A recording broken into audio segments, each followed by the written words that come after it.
vi al cojo andar, yo no vi a Goliat caer, pero elijo confiar. Yo no vi a Jesús resucitar, tampoco vi el pan multiplicar, mas por la fe el justo vivirá. Muchos no creen, se burlan de mí, tu Dios no existe, no te oirá, pero eso no me importará, pues la fe no consiste en lo que puedo ver, sino en lo imposible que va a suceder. Yo voy a creer. Si no se abre el mar, cuando huyendo esté, no me voy a rendir, y voy a dudar. Y si el gigante sigue en pie, o en el horno yo estoy, aunque perezca aquí, yo sé que voy a despertar.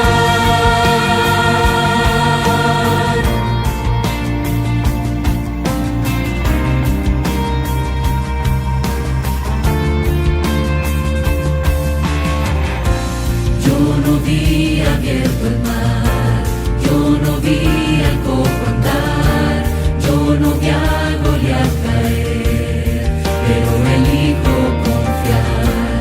Yo no vi a Jesús resucitar, tampoco vi el pan multiplicar, mas por la fe el justo vivirá. Muchos no creen, se burlan de mí, tu Dios no existe, no te oirá, pero eso no me importará, pues la fe no consiste en lo que pueda ver, sino en lo imposible que va a suceder. Bienaventurado es creer sin ver, si no se abre el mar, cuando huyendo esté, no me voy a rendir, ni voy a dudar. Y si el gigante sigue en pie, o en el horno yo estoy, aunque perezca aquí, yo sé que voy a despertar.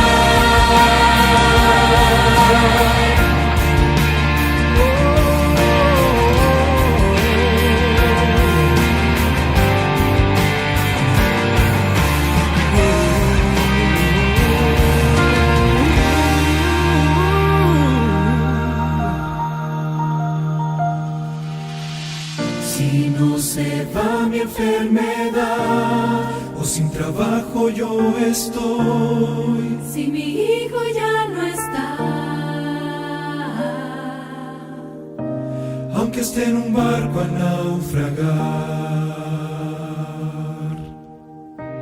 aunque no me pueda levantar, aunque perezca aquí, yo sé que voy a despertar. Si no se abre el mar, cuando huyendo esté, no me voy a rendir, ni voy a dudar. Y si el gigante sigue en pie, o en el horno yo estoy, aunque perezca aquí, yo sé que voy a despertar.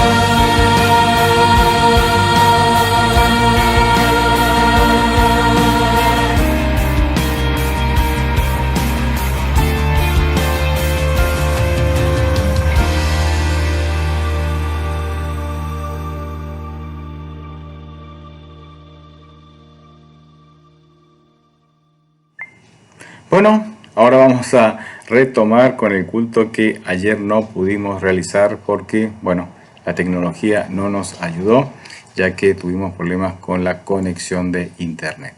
Bienvenidos nuevamente. Los invito a que podamos orar para pedir la presencia del Espíritu Santo. Padre Santo, gracias porque nos amas, porque nos cuidas.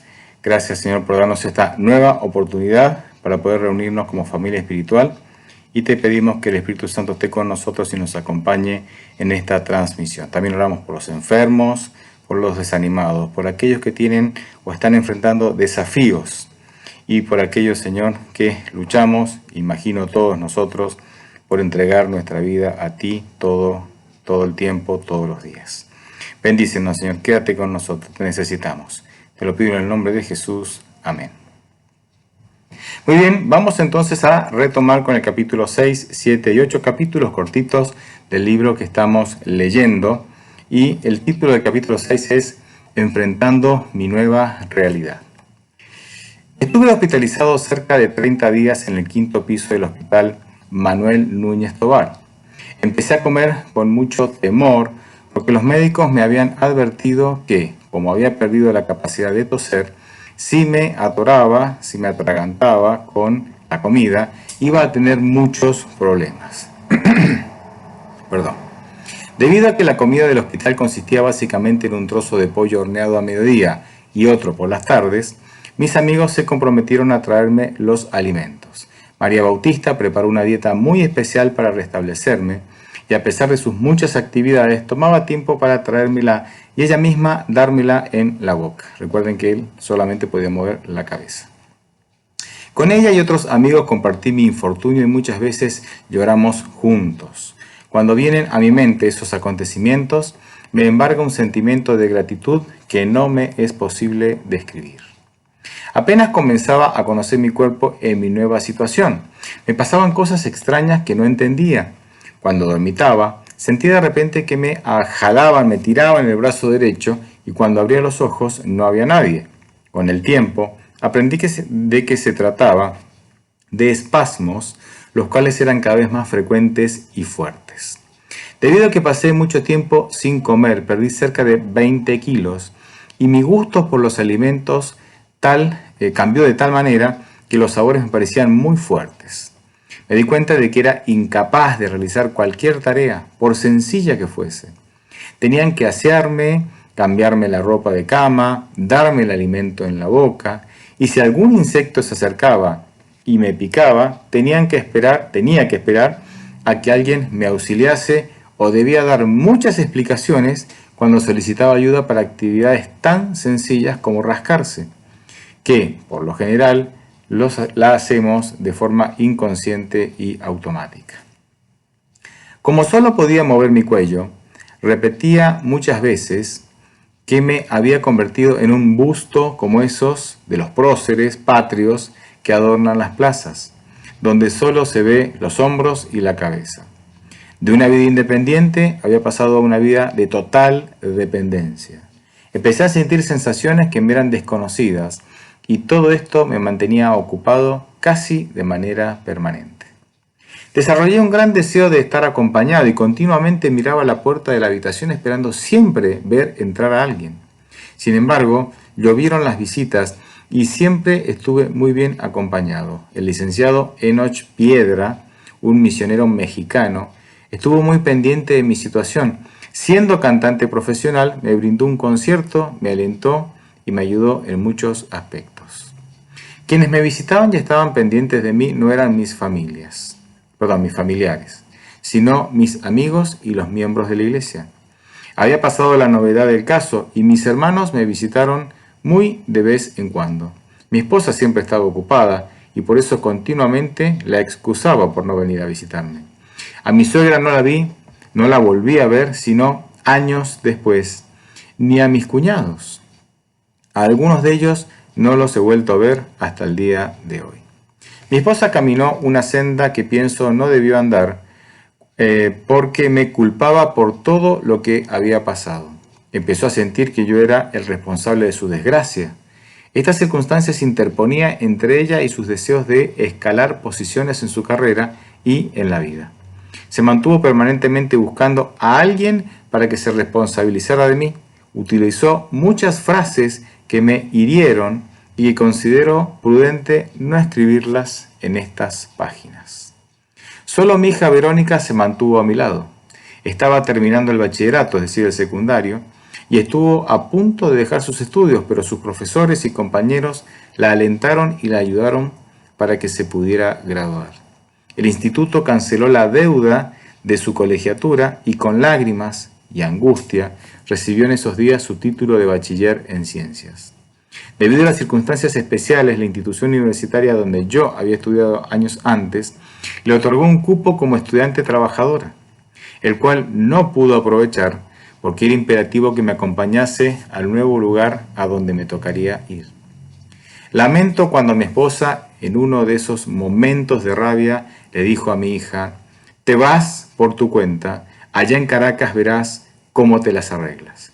La hija pensaba acompañar al padre hasta Caracas, que era el lugar donde estaba la nueva institución donde él lo iban a internar. Obviamente con esto la esposa se desligaba de todo y dejaba el cuidado del padre en manos de su hija de 17 años. Pero también recuerdo a Frigidaire, una joven estudiante de pedagogía que pasó muchas noches de una forma altruista, durmiendo en el piso de mi habitación para cuidarme, y se despidió de mí con lágrimas en su rostro. Personas como ella me han confortado desde entonces y me hacen saber que todavía hay amor en el mundo. En el Centro Nacional de Rehabilitación, este es el nuevo lugar en donde lo van a trasladar.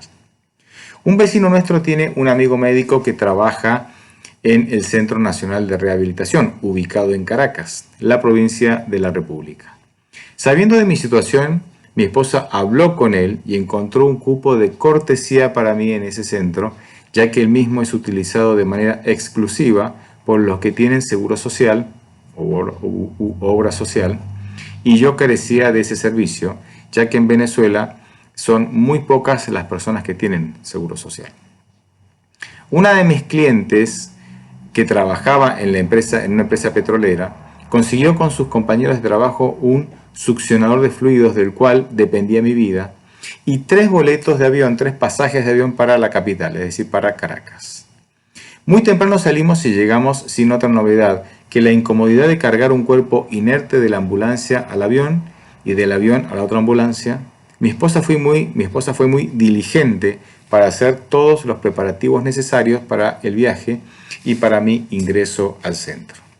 A pesar de la contaminación, se sentía agradable el clima fresco y suave de Caracas, una ciudad donde siempre es primavera. Aunque sabía que mi caso es por lo general definitivo, guardábamos una leve esperanza porque mi médula no estaba rota, sino que había sufrido un aplastamiento, y la médica especialista, cuando me examinó, también dijo que había alguna posibilidad de volver a caminar. De inmediato, después del reconocimiento médico, fui llevado al salón de terapia.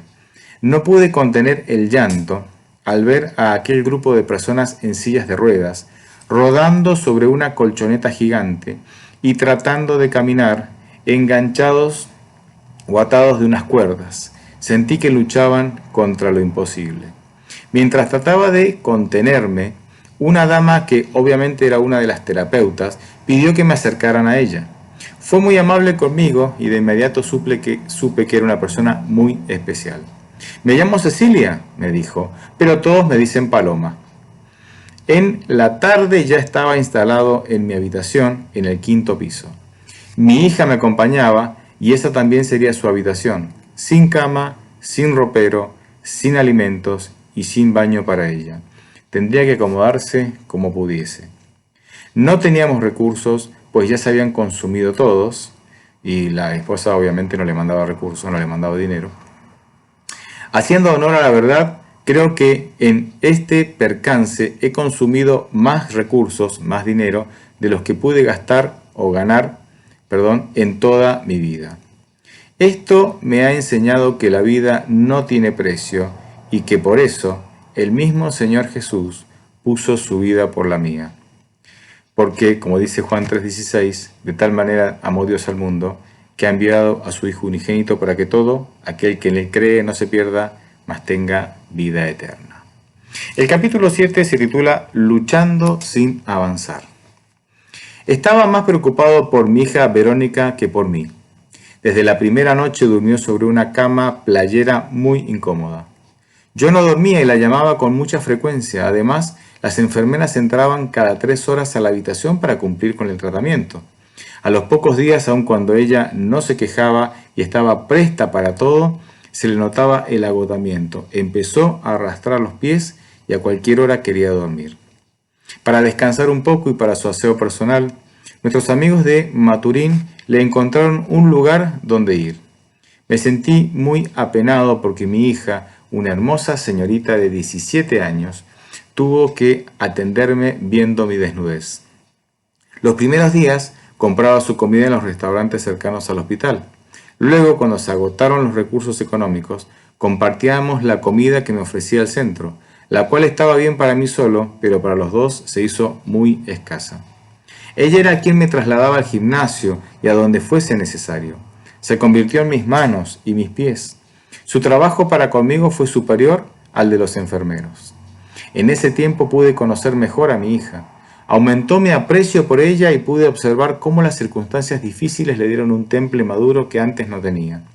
Además, presintiendo que se quedaría en Caracas, traté de entregarle toda la sabiduría que había acumulado por el transitar de mi vida para que le fuese útil en una ciudad llena de trampas y peligros. No acostumbraba a pedir. Un día se me acercó y me dijo: «Papi, quiero trabajar». Quedé un rato pensativo. La primera condición para permanecer en el centro era tener un acompañante. Si ella comenzaba a trabajar, mi estadía allí estaba en peligro. Pero considerando que sus necesidades eran muchas y apremiantes, entonces mi sentido paternal se antepuso. Después de un largo silencio le dije: «Mañana muy temprano compra el periódico y busquemos en los clasificados. De seguro, allí vas a encontrar el trabajo que necesitas». Contenta por mi respuesta, reía, mientras se frotaba las manos dando pequeños saltos. Al cabo de una semana, luego de mucho buscar, se me presentó con el periódico y un aviso que le interesaba. Discutimos el asunto y buscando apoyo me llevó hasta la planta baja para llamar por teléfono. Realizó la llamada y mientras yo escuchaba, al terminar me preguntó: «Papá, me dijeron que me presentara mañana temprano. ¿Eso qué significa?» «Que te van a dar trabajo», contesté. Su rostro se iluminó y aunque celebraba, se mantenía incrédula y nerviosa. Al día siguiente se levantó muy temprano y tratando de recordar todas mis recomendaciones, salió como una heroína en busca de aventuras. A la noche regresó contenta con su nuevo trabajo en una bella panadería que estaba abriendo sus puertas en la ciudad El Paraíso. Me contó nerviosa que había tirado una bandeja de pasteles por el piso, a lo que contesté: «Es tu primer día y estabas nerviosa. Los dueños lo saben y comprenden la situación, así que no te preocupes y da lo mejor de ti». Días después, contenta, mostraba su admiración porque no me había equivocado en ninguna de mis palabras. Trabajó por más de 2 años y medio en esa panadería y sus jefes desarrollaron gran confianza en ella, logrando el mayor ascenso que podía tener en ese lugar. Mi estadía en el centro no se vio perjudicada y el personal de enfermería cumplió con sus labores. Por medio de estas líneas te rindo tributo, hija mía. Un mes después de mi llegada me trasladaron a otra habitación y mi cama estaba cerca de una muy amplia ventana, a través de la cual podía ver la ciudad. Era muy refrescante ver el cerro El Ávila y de tanto observarlo me enamoré de él. Desde allí contaba todo lo que pudiera ser contado: vehículos, antenas, las rayas de la pared, las arañas, las palomas, las aves que planeaban el cielo caraqueño. El traqueótomo me había sido indicado de por vida y la traqueotomía me molestaba mucho. Se llenaba de secreción, mis pulmones continuamente estaban llenos de flema, por lo que, durante más de un año, tuve un trabajo inmenso tratando de respirar las 24 horas al día. Tenían que succionarme, pues incapaz de toser no podía expulsar los fluidos.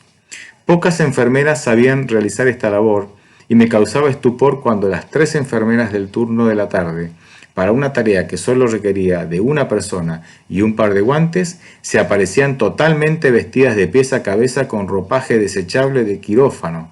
Cuando entraban en la habitación les gritaba: «¡Llegaron las astronautas!». Todos los días me bajaban al gimnasio y con ansias esperaba mi turno para la sesión de terapia. Primero me calentaban los hombros con luz infrarroja porque me dolían permanentemente. La tensión arterial, es decir, la presión arterial, siempre se mantenía baja y me desmayaba varias veces al día. Mi vista se nublaba y, pese a que mantenía los ojos abiertos, no podía ver. Este problema lo solucionaban inclinando la silla hacia atrás y dándome a oler alcohol. Manteniéndome siempre acuicioso, ponía atención a todo lo que se decía y hacía. Pronto me di cuenta que estaba en peor condición que todos los otros pacientes de esta clínica. Muchas veces, Paloma, mi terapeuta, me llevaba asustada corriendo a mi habitación. En una ocasión, mientras mi hija me alistaba en una silla de ruedas, quedé con los ojos y la boca abierta. Dado que mi hija me hablaba y yo no respondía, creyó que había muerto y fue corriendo, llorando y gritando en busca de las enfermeras. Cuando regresó, ya estaba consciente como si el tiempo no hubiese transcurrido y bromeando pregunté por qué estaban tan alborotadas. Así creyeron que lo hice por hacerles una broma. Aun cuando callaba y no indagué al respecto, me di cuenta de que el personal de terapia no guardaba esperanzas conmigo. Seguían dándome mucho ánimo, pero eso era debido a una estrategia a la que ellos llamaban cariñoterapia. Paloma, terapeuta ocupacional, era muy atenta con todos y a mí me trató de una manera muy especial. Hizo más de lo que le correspondía hacer. Por eso casi todos los pacientes que pasan por sus manos la recuerdan con mucho afecto.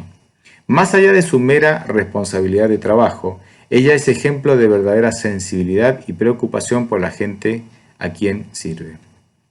Todos los informes médicos eran negativos, pero yo me iba acostumbrando. Desde el primer día de mi accidente y hasta el día de hoy, prácticamente sin excepción, los médicos y terapeutas nunca han creído que pudiese tener algún tipo de recuperación. Sin importar el motivo de mi consulta, continuamente me medican sin creer que su tratamiento dé resultado. Incluso, algunos admiten abiertamente que no quieren o no pueden tratarme. Varios médicos amigos, sincerándose conmigo, me han dicho que el personal médico considera una pérdida de tiempo y recursos atender a los cuadriplégicos, porque ya no son útiles para nada. Claro está, debe entenderse que este es el pensar de un nutrido grupo, mas no de todos. Con el paso del tiempo, he podido comprobar que muchas personas consideran que los cuadriplégicos no tienen derecho a la vida porque son una carga social. Me suicido si llego a quedar así, dicen algunas personas. En una ocasión, cuando fui a visitar a la Cruz Roja, un médico que me había tratado con anterioridad al ver que continuaba con vida, comentó resignado: «Está bien, total, otros andan por ahí sin hacer nada», refiriéndose a los delincuentes. De esa manera, me pareció que expresaba el sentir de muchos que consideraban a las personas con discapacidad meras lacras sociales, parias que afean la ciudad y aumentan la carga social. Comparándonos con delincuentes, muchos, cual Hitler, quisieran exterminarnos. Y el capítulo 8 dice: vengo a cuidarte. Y aquí hay una historia muy linda de una señora que hace algo muy lindo por Ítalo. Dice: nunca he acostumbrado a prejuzgar a las personas y difícilmente algún individuo me cae mal de buenas a primera. Sin embargo, la siguiente experiencia constituye una de las excepciones. Era de tarde y me encontraba pasando las horas cuando se me acercó una anciana y comenzó a hablarme. No le puse atención a sus palabras y mientras miraba me decía a mí mismo: es una mujer desagradable. Me dijo que iba a orar por mí, cerré mis ojos y luego, contraria a mi costumbre, los abrí y pude verla con los brazos en alto, los ojos abiertos mirando al techo y su gran boca haciendo alarde digno de una película de terror. Me pareció más desagradable aún. Al despedirse me entregó un librito titulado Cristo en el hogar, pero al ver la portada observé el rostro de quien supuse era Jesús y me dije a mí mismo: esta foto también es muy desagradable. Quedé inquieto toda la tarde y cuando llegó Verónica, lo primero que hice fue pedirle que buscase el libro y averiguase quién lo editaba. Quedé asombrado cuando me enteré que pertenecía a una orden espiritista y el rostro dibujado en la portada no era el de Jesús, sino del conde fundador de dicha orden. De inmediato le pedí a Verónica que rompiese el libro y lo tirase a la basura. Me sentí muy mal porque sentía que el enemigo de las almas había venido a visitarme. Entendí más claramente que las fuerzas del mal están, también, muy ocupadas y nos buscan para hacernos daño. Pero cuando mantenemos una sana comunión con Dios, Él nos da discernimiento para detectarlas, sin importar cuán sutil sea ese acercamiento. Desde ese entonces decidí no aceptar la oración de cualquier desconocido sin saber primero de dónde viene y de parte de quién viene. Pasaban los días y una tarde se me acercó otra viejecita. La noté cruzar la puerta con mucha energía. Los hombres no solemos ser detallistas, sin embargo la recuerdo con claridad. Mujer de tez clara y de baja estatura, tenía un porte digno y a pesar de llevar ropas raídas de tantas lavadas y unos zapatos de tela negro tan baratos como quizás pudo conseguir y un penetrante olor a ajo la acompañaba, después me diría que se debía a su trabajo donde usaba mucho ajo para elaborar mayonesa casera. Con su rostro afable me dijo: «Soy Isabel Camargo, pero todos me llaman Chava y vengo a cuidarte». Conversamos acerca de las cosas típicas que hablan las personas que se quieren conocer y trató de alentarme mientras buscaba qué hacer. Cuando llegó la cena me la dio con gusto y mientras les hablaba del amor de Dios se mantuvo atenta para atender las necesidades de mis 3 compañeros de habitación. Llegó la noche y cuando vino mi hija le dijo que fuese al apartamento donde le daban posada para que descansase porque ella había venido a cuidarme. Cuando tocó la hora de apagar las luces, Chava, en vez de acostarse, quedó impávida en la silla en son de alerta durante la noche. Como yo tampoco dormía, noté que ni siquiera posaba su dorso sobre el espaldar. La insté varias veces a que se recostara un rato, pero se negó a hacerlo y me dijo: «Estoy en una misión y cuando estoy en una misión no duermo». Quedé asombrado porque una persona a quien jamás había conocido antes estaba dispuesta a velar por mí sin descansar un minuto y ofrecer sus cuidados, su aliento y sus oraciones. Las noches de cuidado y vigilia se hicieron frecuentes y constantemente buscaba a otros para que pasaran la noche conmigo y mi hija pudiese descansar. Me adoptó como su hijo y se ocupaba de mantener todas mis cosas en orden. A pesar de su pobreza, siempre se las arregló para suplir lo que me hacía falta. Llegó el 20 de noviembre, el día de mi cumpleaños, y se presentó un sábado con un grupo de miembros de su iglesia para celebrar conmigo el cumpleaños. Recuerdo aún los enormes pasteles y una hermosa torta casera que compartimos con todos los pacientes y el personal de nuestra sección. Mi condición física era nada alentadora y la junta médica decidió darme de alta. Además, el 15 de diciembre, el centro concedía vacaciones a su personal y por eso enviaba a todos los pacientes a sus casas. Chavita se las arregló para conseguirme los pasajes de avión para regresarme a Maturín. Sin embargo, esos planes no se pudieron llevar a cabo. Hacía un mes que no cesaba de llover en todo Venezuela, pero en esos últimos días llovía a cántaros sobre el valle de Caracas y el litoral central. Las quebradas y los ríos se desbordaron y las montañas literalmente explotaron ante la carga de agua. Rocas gigantes y lodo sepultaron ciudades enteras, matando a decenas de miles de personas y dejando otras decenas de miles sin hogar y sin familia. Muchas personas salieron de su trabajo para no regresar jamás. Las ausencias se notaban por todas partes y por doquiera se veían rostros angustiados y llenos de lágrimas. El país entero se encontraba bajo agua, el país entero lloraba. Las gotas de lluvia hacían acrecentar la tristeza porque la naturaleza parecía llorar con nosotros. Inclemente arreciaba y todos ansiábamos días de sol. Los puentes se rompieron, los aeropuertos colapsaron y nos encontramos aislados. Nos hallábamos ante el desastre natural más grande que ha sufrido Venezuela en toda su historia.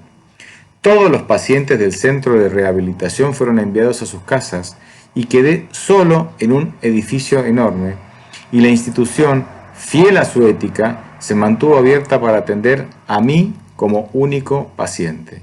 Las enfermeras no dejaban de mostrar su incomodidad.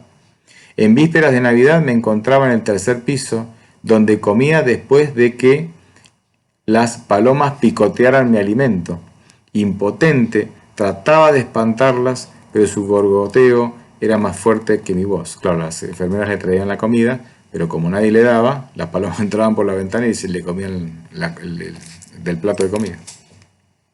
La tristeza lo envolvía todo. En esos días el único tema de conversación era la tragedia, y encender la radio o la televisión implicaba oír los lamentos y ver los rostros desesperados de personas buscando a sus seres queridos. Me hice especialmente sensible y esto me deprimió mucho. Esa noche, mi hija estaba trabajando muy duro en la panadería donde había encontrado trabajo. Entonces, Chavita me sorprendió trayendo la cena navideña para las enfermeras y para mí. Eso fue muy significativo, porque ella se esforzó y sacrificó su tiempo trasladándose del otro lado de la convulsionada ciudad para cumplir con ese detalle. De esta manera, iluminó mi habitación con alegría mezclada con amor y bondad. Me demostró de manera fehaciente que se interesaba por mi persona. Sí, todavía quedan seres como ella, dispuestos a dar no solo sus recursos, sino también a darse a sí misma por nosotros. Chavita representó para mí un milagro de amor. A través de ella y muchos otros, Dios me dijo, te amo y en tus manos te tengo esculpido. Aquí termina el capítulo 8 y bueno, el capítulo 9, las cosas se van complicando porque él ya no puede estar más en este centro de rehabilitación. Bueno, y lo mandan a lugares que ya se van a enterar. Además pasa algo muy especial con su hija que a él le va a doler mucho. Los invito a que podamos continuar la historia la próxima semana. Bien, gracias por conectarse, gracias por seguir esta historia. Oremos por aquellas personas que están pasando por dificultades serias de salud o alguna otra dificultad y seamos solidarios con ellas también, entendiendo que hoy nosotros ayudamos a otros, pero nosotros también nos gustaría que otros nos ayuden, ¿no? Sigamos la regla de oro, ¿no? Que dice que trata a otros como te gustaría que te traten a ti mismo, ¿no? Jesús a través de Mateo 7:12 encontramos esta regla de oro. Acompáñenme entonces para orar y de esa manera terminar con esta reunión. Padre, gracias. Gracias porque siguiendo las palabras finales de este capítulo, cuando ahorita lo dice que a través de estas personas Él vio tu amor. Creo que esa es la mejor y mayor reflexión que hoy podemos sacar. Jesucristo dijo, cuando han ayudado a estos mis pequeños, a mí lo han hecho. Quiere decir que nosotros te servimos y te ayudamos y colaboramos contigo en la medida que lo hacemos a nuestro prójimo. Ayúdanos a ser solidarios con ellos, no solamente porque tenemos que pensar en ellos, sino porque al hacerlo por ellos, lo estamos haciendo por ti. Gracias, Señor. Síguenos acompañando porque te necesitamos profundamente. Te lo pido en el nombre de Jesús. Amén. Bueno, Dios los bendiga. Nos vemos en la próxima semana a continuar con esta historia muy linda. Bendiciones.